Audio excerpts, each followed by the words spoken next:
Now, the greatest radio shows of all time. Suspense. The Shadow Node. Washington calling David Harding, counter-spy. Classic radio theater. The Great Gildersleeve. Fibber McGee and Molly. Dragnet. Gunsmoke. The Lone Ranger. Now, step back into our time machine with your host, Wyatt Cox. Good evening, friends of the Inner Sanctum. Crime drama this hour, Phillips H. Lord's Gangbusters. This episode, originally broadcast December 20th, 1947, the case of the Tennessee Valley Killer. And now, Gangbusters! Gangbusters, presented in cooperation with police and federal law enforcement departments throughout the United States. The only national program that brings you authentic police case histories.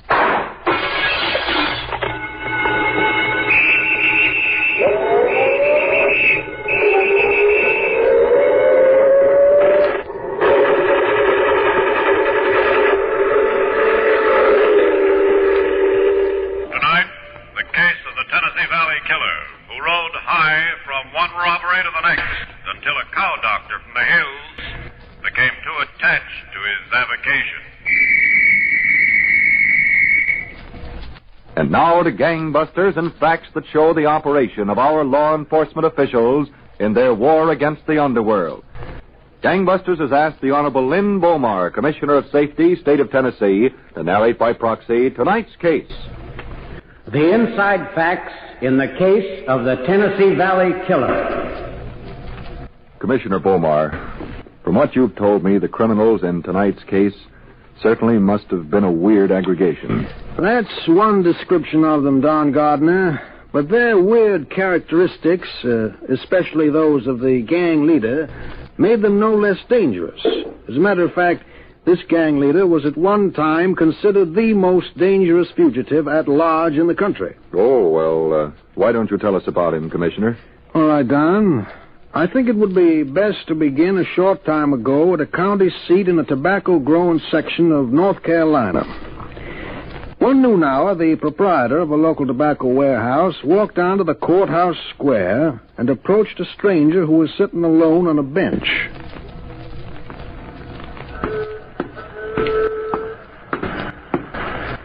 Howdy. Howdy. I guess there's room on that bench for another one. Help yourself. Bench belongs more to you than to me. I'm the stranger here.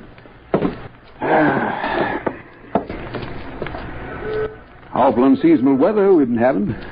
Oh, weather doesn't bother me none. I've learned to take what they give me. Well, I guess I ought Wait, just a second. I'm Roy Clark. I own the tobacco warehouse here. I'm pleased to know you, Mr. Clark. Are you the same stranger that was in Logan's feed store this morning? Well, I was in a feed store. I don't know whether it was Logan's. I hear you got some birds you're mighty proud of. I got a few Baltimore top nuts I fancy. Have you got them with you? Well, not this minute. Well, have you got them near? Well, out of the cabin camp a mile or so north. Well, you know, stranger, I've got a few birds myself I'm kind of proud of. Eslin red quills. Don't care none for the breed. Oh, I found them to last pretty good against Baltimore topknots. Not that I ever heard. You wouldn't care for a test? Oh, I wouldn't mind one. Tonight? Anytime. Well, we've got a cockpit in the basement of that furniture store there, north of the square. The brick building here? Yeah. 9 o'clock? It suits me. I've got 7 birds I'll fight. Well, 7's all right. What have you got for stakes? $200 a match, $1,000 a main. Well, you are proud of your birds. If I wasn't, I wouldn't have them. Well, we can make the stake. Conditions are short heels. Birds may not be touched after setting down in the pit. If a bird refuses to fight longer, he's set down in the middle of the pit, breast to breast with his adversary. If he still then refuses to fight longer, he's regarded as defeated. Satisfactory, Mr. Clark. All right. I'll see you tonight, then. Good day, sir, and good luck.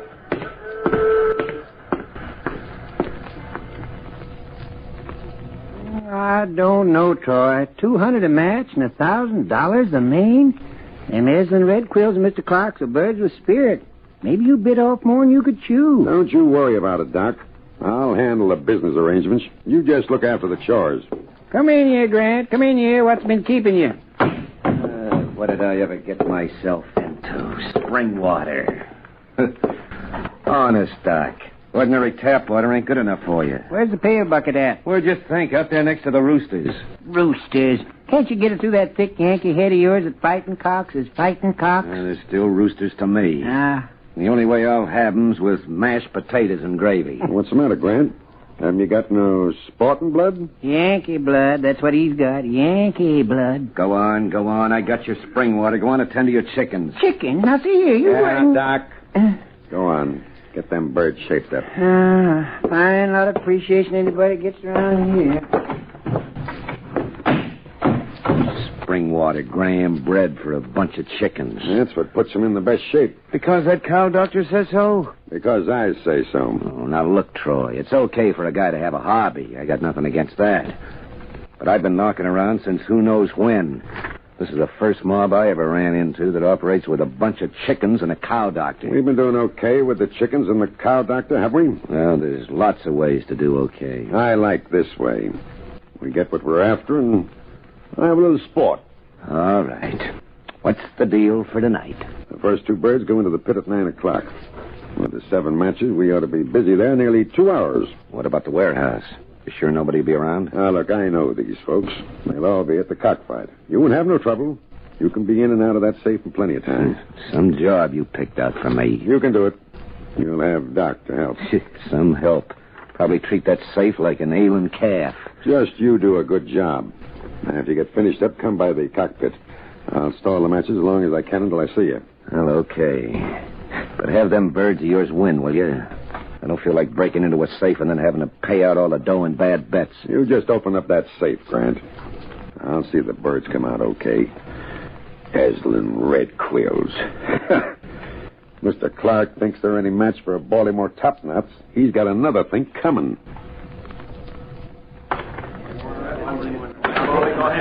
All right, come in now. Well, did you change your opinion of Baltimore topknots, Mr. Clark? Well, I'm not beat yet. Go on, get in there. Mix it. Come on, Mike. Well, would you like to up the stakes, Mr. Clark? Get in there. Get in there. Come on now, get in there. How you doing, Troy? In the bag. 3-1, and this is for the main. Go on, now, get him. Get him. We got 8 grand. Clean as Monday's wash. Okay. Tell Doc to get ready to move. We'll be through here in another 10 minutes. Finish him. Finish him. Finish him. Finish him. Come on, finish him. Finish him.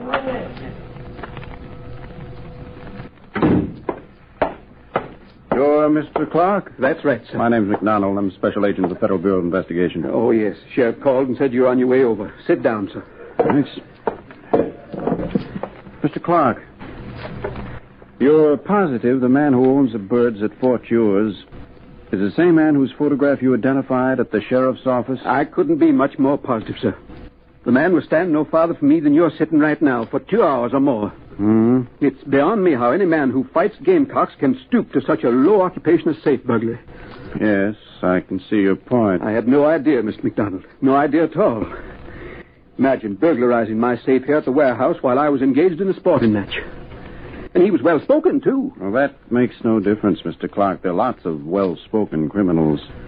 And their specialty is disarming such victims as you. Did you know that this man, Troy Blankenship, is wanted in at least a half-dozen states?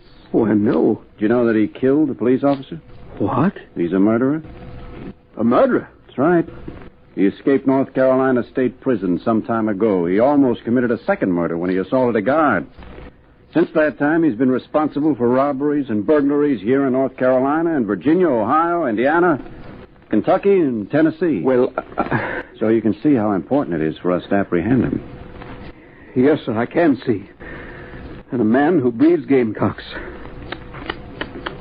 Now, Mr. Clark, I want to go over every word that passed between you and Troy Blankenship. Perhaps somewhere in your conversation he dropped a hint that would give us an idea of his present whereabouts. All right, Mr. McDonald, my time is yours. Well done. There wasn't much Mr. Clark could say that would lead authorities to the whereabouts of Troy Blankenship and his gang. By that time, they were well over the state line, and had arrived at a small town with the intention of robbing a post office safe of a sack of registered mail they knew to contain an enormous amount of cash. But Doc's passion for cow doctrine led his companions to the brink of disaster, as you will see. December 20th, 1947, Gangbusters on Classic Radio Theater with Wyatt Cox. And here's the Cinnamon Bear. The oldest known children's Christmas serial in radio history, The Cinnamon Bear, featuring some of the most popular actors in radio history, including Elliot Lewis, Joseph Kearns, Verna Felton, Lou Merrill, Frank Nelson, Howard McNear, and child actress Barbara Jean Wong. 85 years later, this series of Judy and Jimmy traveling to Maybeland to recover their silver stars still fascinates youngsters of all ages. Now we're offering the entire 26-episode series of The Cinnamon Bear via download for a Buy Me a Coffee donation of $10 or more at classicradio.stream. Support Classic Radio Theater and have The Cinnamon Bear for your family to enjoy for years to come. Go to classicradio.stream and donate $10 or more, and I'll send you a link for immediate download. classicradio.stream. Thanks for tuning in to Classic Radio Theater with Wyatt Cox here on your favorite radio station. Now more of the Phillips H. Lord's production of Gangbusters, December 20th, 1947. You were telling us, Commissioner Beaumar, that Troy Blankenship and his strange gang had crossed the state line and planned to rob a post office safe of a large shipment of cash. That's right, Don. Once at the town, they sought to determine the exact time the shipment of cash would arrive. Troy Blankenship and the criminal Grant stood on the platform of the local railroad station shortly after the afternoon train pulled in. Okay, Grant, I've seen enough. Let's go. Yeah, right with you. That Sankey just signed the form. It's the registered mail. Oh, look, Troy, let's grab it here at the station. It'll be a cinch. Small town, one cop. What are we waiting for? No, we'll do it like I figured. Well, why break into the post office? We could lift it off those guys, and we got it. Go on. Get in the car. Oh. Come on. Get in. See it, Troy? How'd it look? It looks okay. Nobody asked you nothing, Yankee. Yeah, now listen. All right. Yeah. Well, how do we do it, Troy? Well, if you listen, I'll tell you. I'm listening. They take that payroll and lock up the post office overnight. Tomorrow morning, the boss of the construction gang comes to pick it up. Only it won't be there. We're taking it out of the post office tonight. Well, let's grab it now. They won't know what hit them. If Troy says it's tonight, it's tonight. Look, Doc, why don't you stick to patching up those chickens? Are you blue-coated rotten? Okay. Here's how we do it, and I don't want any argument. Doc. Yeah, Troy? The postmaster owns that farm I showed you. About a mile outside of town. The one with the pretty little white barn? Yeah, that's it. Nice barn. You go pay a call on him. Sure, Troy, but what am I going to call on him about? Listen, you'll get told. Not by no one named Grant. All right. Doc, that postmaster has a habit of coming back to the post office some nights to work. Now, I don't want him back there tonight. But if he wants to go to the post office, how am I going to keep him? That'll be harder than getting a gold off a tooth dentist. I said I'll tell you how to keep him. Get this car out of here. Sure, Troy, but how? I said I'll tell you, move.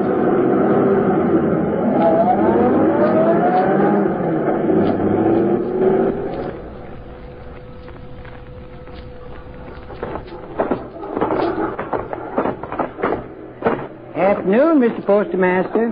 Yeah, what is it? Your missus said I'd find you out here near the barn. Now, I got a number of gadgets for sale here. Razor blades, pocket knives, cuff links, and etc. You caught me at a busy moment, mister. I don't want Well, sir, and I even got some of the finest gamecocks ever you did lay eyes on. With each purchase, we're giving away the finest gold-plated keychain this side of the Tennessee River. I said you caught me at a busy moment. You'll have to make it some other time, mister. I got a sick cow. Sick cow? Yeah. Did you say a sick cow, Mr. Postmaster? I was just going to call the veterinarian. Mr. Postmaster, you're the most luckiest man in the county that I come along. I'm a natural-born cow doctor. Been fixing cows since I was just a kid of a boy. Yeah, but I'll have that cow brood well again before any veterinarian fellow could even get halfway up the hill. You just show me where she is at. Well, she's right in the barn, but don't you think Just it might... lead me there, Mr. Postmaster. Just lead me there. Well, right this way. I'll have it fixed up in no time. No time at all. In here. Brute sounds sick, all right. Yeah. I can tell from here what's ailing her. It's a bad case of traveling brayer stilts.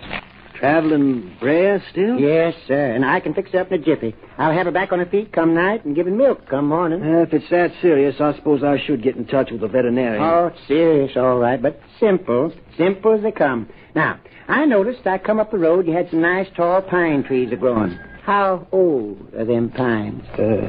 I don't know. Well, pine needles got to be from trees just the right age. Now, I got some right age pine needles over where I'm staying. Well, now, look. Now, Mr. Postmaster, now you get me them mustard greens and the brine water. I'll be back here in a half hour with the pine needles. Now, don't touch that cow till I get back.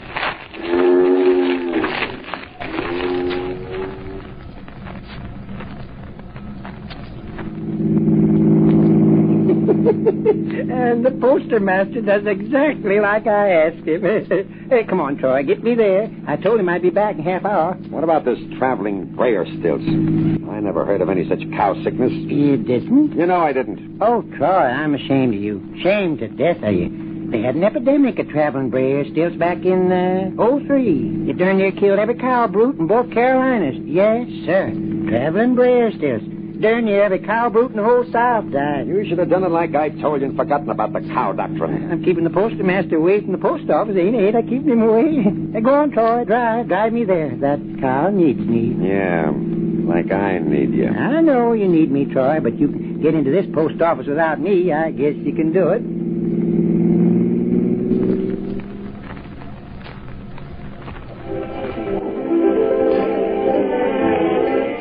What's keeping him, Troy? Should have been here waiting for us. He'll be here. Take it easy. Besides, nobody will know about that job until morning. There's plenty of time. Well, we got a nice pile of dough out of that post office, and I don't feel like getting... Okay. It's all right. He's coming in now. Oh, it's about time. He ought to know better. And then you lay off it, Doc.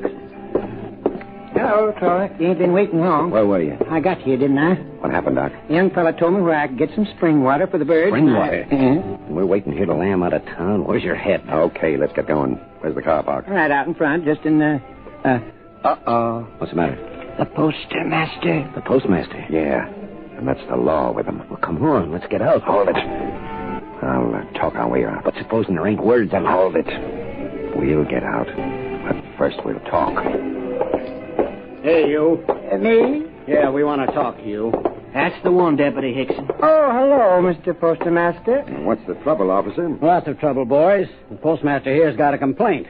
Oh, is that right? Well, if there's anything I can do to straighten it out... I'm afraid all the damage has been done. Oh, what damage? I guess you better come along with us. Hey, turn me loose. Let go of me. Just a second, officer. There's no use talking about it here. I've already sworn out a warrant against this man. Against Doc? I'm charging him with practicing veterinary without a license. Oh. The cow died. Traveling brayer stilts. Well, she wouldn't have died if you'd done like I told you. We can't argue about it here. Let's go. Oh. Yeah, now, just a second. My friend's an old cow doctor from the hill country. That doesn't give him the right to practice veterinary in this state. And kill my cow. I do not need to kill your cow. As soon as I get him booked, you can come down and make bond for him. Let's go. Come on, come on. You go my bonds, won't you, boss? You go my bonds. Sit tight, Doc. I'll be there. Well, ain't this some mess? Just be thankful they didn't come to get us all on account of that safe cracking. Hey. What? If Doc opens up his mouth, he can tell him plenty. You just waking up to that? Well, let's get him out, fast. Why? What? Well, he's been stringing along with you, hasn't he? He's been doing all your dirty work. There's a good chance to dump him. Let him talk if he wants to. He can't tell him much. You mean you let the old guy rot there in jail? How much could the bail be? Whatever it is, it's too much. Come on. We gotta make time. Troy. What? It ain't right. How do you know what's right and what isn't? Come on. Let's get moving before he talks sooner than we figure. Oh, all right. Yeah, I got a nice program lined up for us. Doc's bound to get in the way.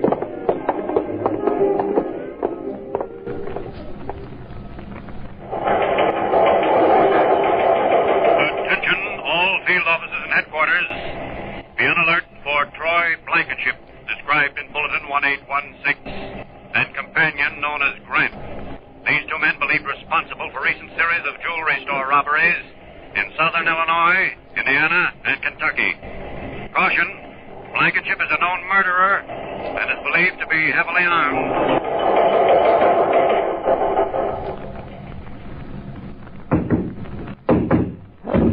Okay. Take it easy, will you? Time coming. Yeah? Who is it? It's me. Open up. Oh. Hello, Troy. Come on in. What's the matter with you, Grant? How many times do I have to knock? I had a big night last night. Yeah, well, you've been having too many big nights lately. We're making dough, aren't we? What do you expect me to do with it? Open a bank account? The big times are over, Grant. We're moving out of here and going back to some real work. Oh, what's your hurry? Let's stick around and enjoy our score a while. Nothing doing. It's East Tennessee and back to work. Go ahead, Troy. You write me how you make out. You're coming with me. No, I don't think so. I like it pretty much here. You're coming with me. You're not going to push me around like you pushed that cow, Doctor. I said you're coming along. Yeah, that's what you think. Now get your hands off me. Oh. Okay. This doesn't sound good. December 20th, 1947, Gangbusters here on Classic Radio Theater with Wyatt Cox. The conclusion, along with another yours truly Johnny Dollar episode, follows these important messages from your favorite station.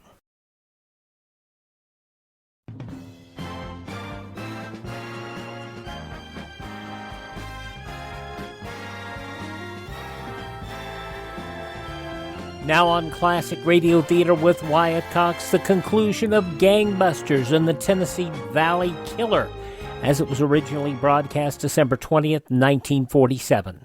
So you've taken up playing with knives. Sure, Troy, and this one will fit right in between your ribs.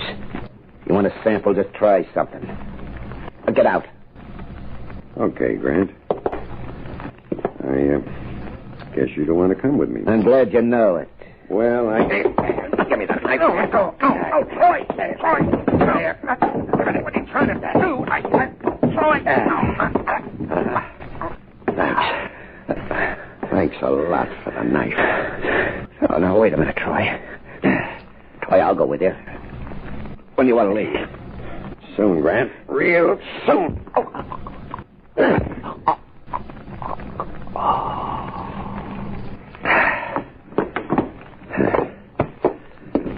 Here. Here's your knife.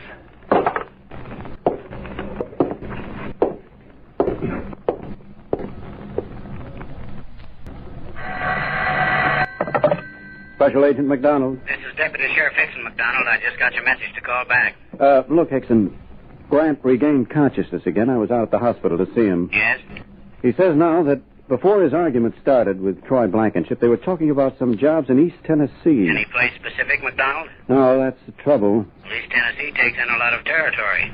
Troy might have changed his mind after the fight. I know, but it's our only lead, and, you know, he's pretty fond of cockfighting. So I hear. Well, there's some places where they still hold cockfights in East Tennessee, aren't there? Yes, some places, but it's not exactly legal, you know. I know, but they do hold cockfights. And if Troy Blankenship's in the neighborhood, he's going to show up. I'd say he would. Okay. Supposing I come over to see you in the morning. We'll figure out how we're going to get all those sporting exhibitions covered. Get him. Well, McDonald, I don't suppose Blankenship will show up here tonight. Not if he's missed this much already. Yes. Getting kind of late. Come on. Yeah, I had enough of this. And I've heard about another cockfight that's supposed to come off near Del Rio tomorrow night. Do you want to look into that one? By all means. Leaving's early, gentlemen. There's still 3 matches to go. Yeah, we got a long drive. I can't stay. Good night.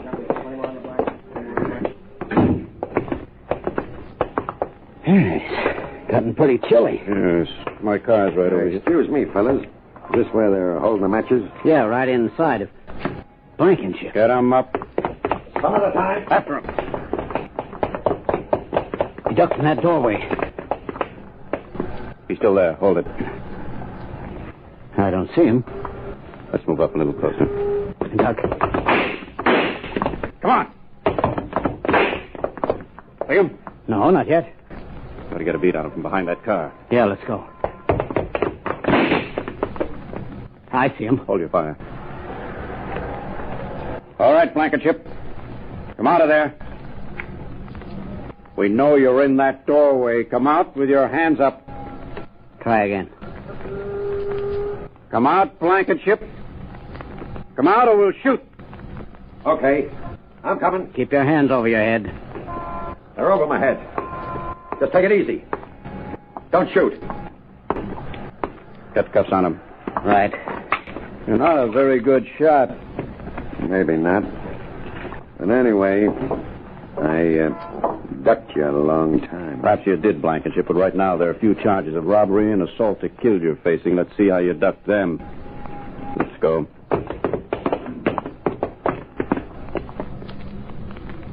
That done was the end of the road for an unusual public enemy. Troy Blankenship is now back in North Carolina State Prison, where he is serving out his term for murder. Well, thank you, Commissioner Bomar, for this interesting case history. And Gangbusters, congratulations to all the officers who participated in the investigation leading up to the recapture of Troy Blankenship.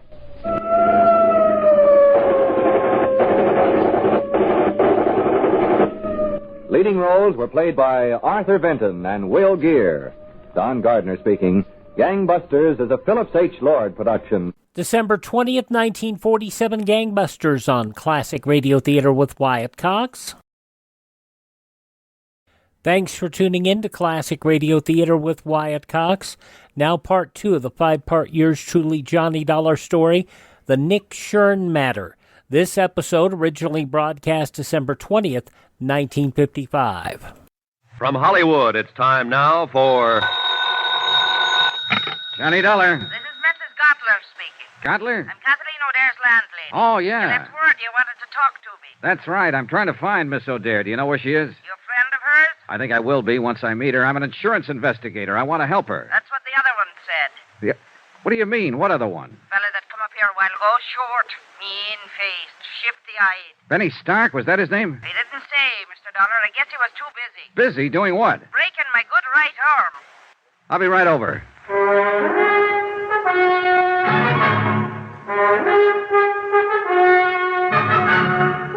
Tonight and every weekday night, Bob Bailey in the transcribed adventures of the man with the action-packed expense account, America's fabulous freelance insurance investigator. Yours truly, Johnny Dollar.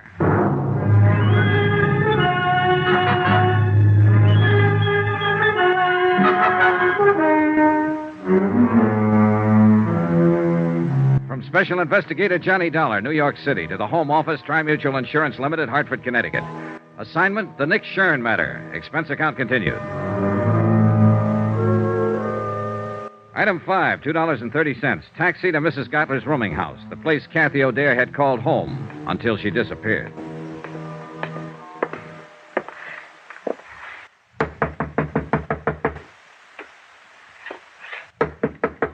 Come in.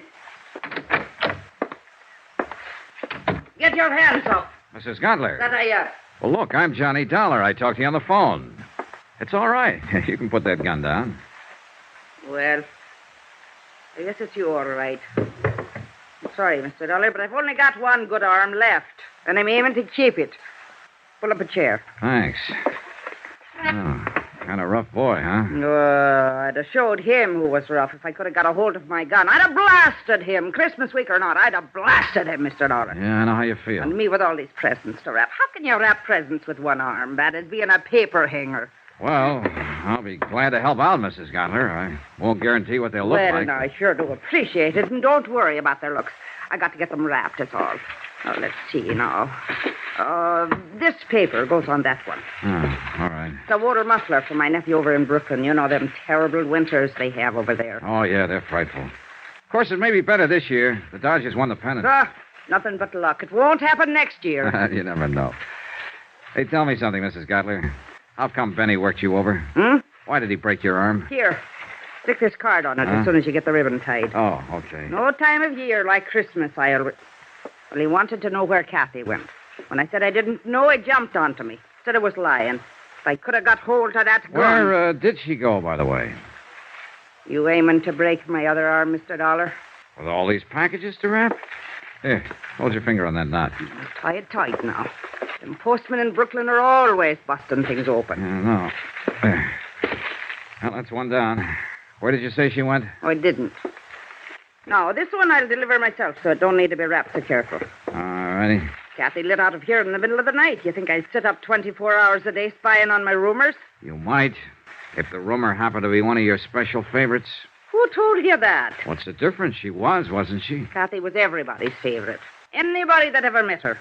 Oh, you'll meet them as make remarks about a girl that works in a nightclub, but I'll tell you one thing, Mr. Dollar. Kathleen O'Dare's as fine a lady as you'd ever care to find. And I would care to find her. Well, good luck to you, then. And if you do, let me know where she is. You helped her pack, didn't you? Now, how did you know that? Here. That's about as good as I can get it. Be careful when you deliver it, though. It's not tied very tight. I didn't know, Mrs. Gottler. I was guessing, but it figured. Kathy was scared half to death when she packed up and left here. All she had on her mind was to run and hide. She wouldn't have thought of stripping that flat, taking out every bit of personal identification. Somebody had to help her. Now, where'd she go? I don't know. Look, you don't get the idea. I'm on her side. She's up against a rough deal and doesn't even know it. You've had a sample of the way those boys play, and that was only a sample. With Kathy, it'll be a whole lot worse. They're looking for her, and sooner or later they'll find her. Her only chance is for me to get to her first, so you... I'm not lying, Mr. Dollar. I don't know where she went, and that's the truth to help me. I tried to get her to tell me, but she wouldn't. She said if I knew it would be dangerous for me. I helped her pack, yes, but I don't know where she was going. Well, that's sad, I guess. I don't know where to turn next. She apparently didn't have any other close friends. I don't even know what she looks like. I've never even seen a picture of her. I was hoping you Well, if that'll do you any good, I've got one right here in my sewing basket. One what? A picture. What did you think? She gave it to me about a year ago. But she'd never had many taken, but here it is. Thanks. Real pretty girl, don't you think so? Yeah, she's lovely. Well, at least I'll be able to When was this taken, Mrs. Gottler? Now, how should I know? 3 or 4 years ago, I guess, before she come here to the city. This photographer's address, the name of the town, is that where she came from? Branbury, Michigan? Why, yes, that's her hometown, Branbury. I'd forgotten the name of it. And she was just talking about it a week or so ago. She wanted to go home for Christmas, but she said she couldn't see. Mr. Dollar, do you think she might? Maybe. It's the most likely place a scared girl would run to, home. Anyway, it's worth a chance. Mrs. Gottler, I love you. Why, Mr. Dollar. Why, Mr. Dollar. Expense account item 6, $88.35. Hotel and incidentals in New York and transportation to Branbury, Michigan. Branbury turned out to be a lumber village, half hidden among the pine-covered hills. It was a little bigger than a wide spot in the road, but not much bigger. A foot of new snow had fallen within the past 24 hours. A fluffy white blanket lay softly on the trees and the housetops and filled the deep hollows in the frozen ground. Men in bright red flannel shirts drove horse-drawn logging sleds through the forest trails, and their shouts sounded sharp and clear, a crystalline tinkle in the icy air. Branbury looked like the place where Christmas was invented. It was beautiful, and very quiet when it came to putting out information. I found it out first when I tried the local telephone operator. Number, please. I just checked in here at the hotel, operator. There doesn't seem to be a phone book, so... People steal them, that's why. Traveling people going through. Oh, souvenir hunters, I suppose. How's that? Look, I wanted to call the O'Dares. Could you put... Not O'Dare's. There ain't but one. That's old Mike. Oh, and that's the one I want to call. Would you mind ringing him? Won't do no good. He ain't there. He's slabbing up at number 4 mill today. Well, actually, it's his daughter I want to talk to. Daughter? Yeah, that's right, Kathleen. Do you know her? Just growed up with her's all. Oh, well, would you mind... You a friend of hers? No, I've never met her, Where but... you from? I came here from New York, What's but your name? Johnny Dollar. Now, will you please ring Kathleen She don't live here. She lives in New York City. I know where she lives. And what give you the idea she'd be up here? I'm psychic. You what? Look, where can I get in touch with her? I wouldn't know anything about it, Mr. Dollar, and I can't give out that kind of information. You better go on back to New York and write her a letter. Let me talk to your supervisor. Supervisor? Well, I'm all there is, so I guess that's me. Start talking. Forget it. You're welcome. I got the same kind of runaround from the hotel proprietor. As soon as I mentioned Kathy, he suddenly forgot his own name, age, and the time of day. One thing's sure, this town took care of its own. I wondered if the law in Branbury would take the same attitude. I decided I'd better go find out.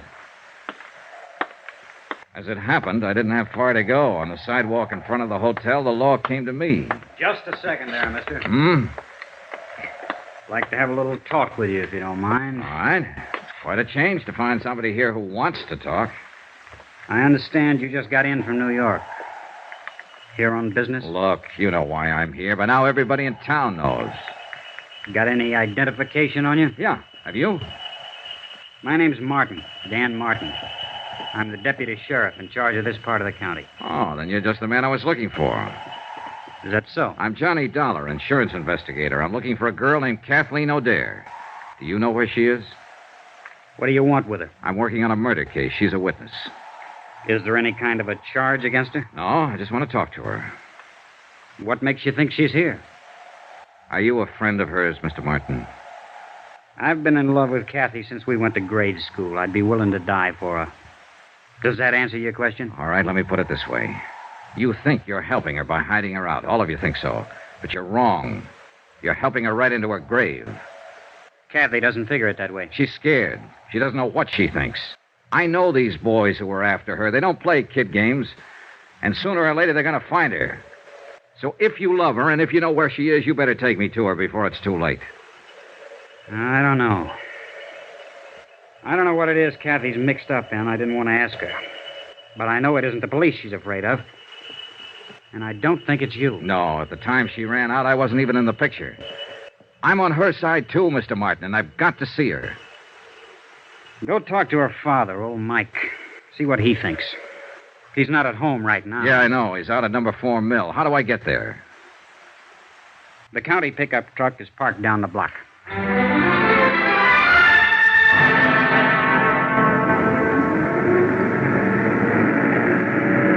The tire chains bit into the packed snow and pushed the 4 miles of logging road behind us.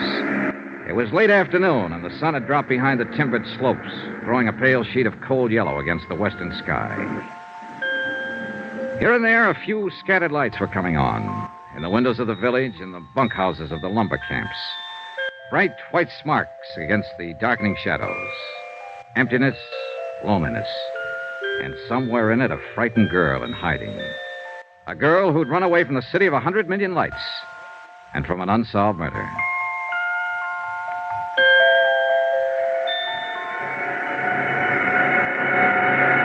Mike O'Dare was winding up a job working at the big slabbing saw, and I stood by and waited for him to finish. Be right with you, Mr. Dollar.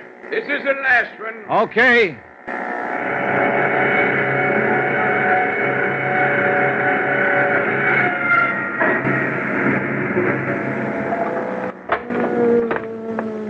Well, that's the last of it now till after Christmas. Yeah, I'm sorry to keep you waiting. That's all right, Mr. O'Dare. My name is Johnny. Never mind. I know all about you. Dan Martin phoned. Said you was on your way out. Mr. Dollar, the answer is no. I see. I've thought it over since Dan called. Before I'd have anything happen to Kathy, I'd rather see 10 murderers going home. Now, look, hiding out won't help. As long as Nick Shurn is free, Kathy's in danger. He can't hurt her if he can't find her. I found her, Mr. O'Dare. Just by luck. There's not one chance in a million of... Sounds like a car. Ooh, the tarnation would drive out here this time of the evening.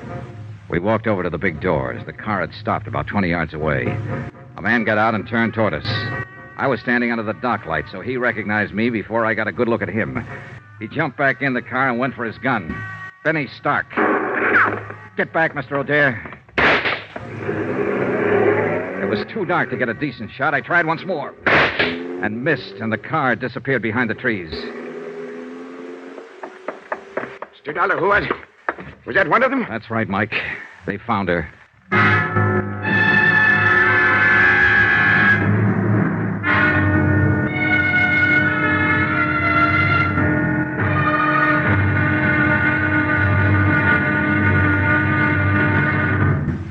There'll be another intriguing episode in our story of the Nick Shurn Matter tomorrow. Tomorrow, a lonely vigil in the snow. A killer prowls the night, and a lovely lady vanishes. Join us, won't you? Yours truly, Johnny Dollar.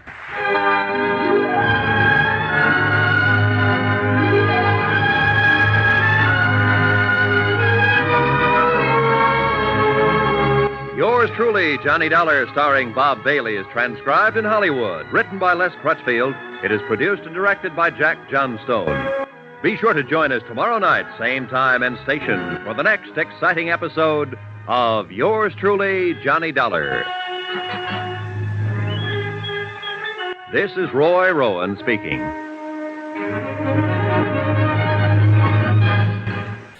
From December 20th, 1955, yours truly, Johnny Dollar, here on Classic Radio Theater with Wyatt Cox. Ted over at RadioMemories.com has a full run of yours truly, Johnny Dollar, in good quality. They're all available on cassette, CD, or on flash drive for your computer. Ted will get it all fixed up for you. Just contact him. RadioMemories.com. That is RadioMemories.com. Many of these stations, we will have Christmas Eve and Christmas Day, Christmas on the radio. Thank you so much for making us a part of your day. Would you thank this radio station, support their advertisers? It's their kindness and courtesy that allow us to be with you each and every time you roll around here on your favorite station. If you miss a day, you don't have to miss a single show. All of our shows are available on demand at classicradio.stream. That is classicradio.stream. There you can stream our shows. You can learn about building a classic radio collection of your own. You can also contact me there. You can find our social media links. And you can also buy me a coffee. That buy me a coffee money helps us keep our distribution channels open. It also helps us continue to find additional classic radio programs to bring you. Collectors still have programs out there that have not seen the light of day, and we're working to acquire those. That's all at classicradio.stream. Classicradio.stream. Thank this station, support their advertisers, and as always, tell your friends the great radio shows are right here at this spot on the dial.